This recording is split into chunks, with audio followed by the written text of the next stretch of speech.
আসসালামু আলাইকুম এভরিওয়ান। আজকে আমরা করতে যাচ্ছি ভীষণ মজাদার সাবুদানার রসমালাই। ঘরে থাকা সাধারণ তিনটা উপকরণ দিয়ে আমি এখন তৈরি করে নিব এমন অসাধারণ একটা ডেজার্ট আইটেম। এটা দেখতেও যেমন সুন্দর, খেতেও ভীষণ মজার হয়। এই সাবুদানার রসমালাইটা মুখে দিলে একেবারে মিলিয়ে যাবে। চলুন রেসিপিটি দেখে নেওয়া যাক। প্রথমে সাবুদানাগুলোকে ভালো করে ধুয়ে নিব।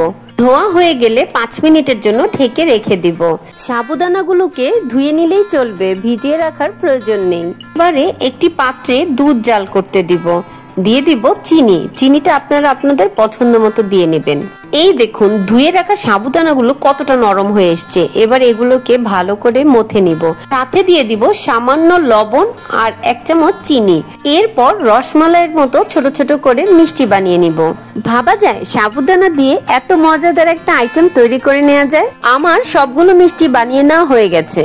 এবারে দুধের মধ্যে দিয়ে দিব সাবুদানা দিয়ে তৈরি করে রাখা মিষ্টিগুলো। এটা এতটাই কম সময়ে ঝটপট তৈরি করে নেওয়া যায় যে বাসায় কোনো মেহমান আসলে তাকে বসিয়ে রেখে ঝটপট বানিয়ে পরিবেশন করা যায়। আর মেহমান তো খেয়ে প্রশংসা করতে বাধ্য। তৈরি হয়ে গেল আমার অসম্ভব মজার সাবুদানার রসমালাইগুলো। মাশাআল্লাহ, দেখতে কতটা সুন্দর লাগছে আর ঠান্ডা ঠান্ডা খেতে তো অনেক মজা। দেখে কিন্তু বোঝা যাচ্ছে কি পরিমাণে নরম আর তুলতুলে হয়েছে। তাহলে আর দেরি কিসের, আজই বাসায় তৈরি করে নিন এমন মজাদার সাবুদানার রসমালাই।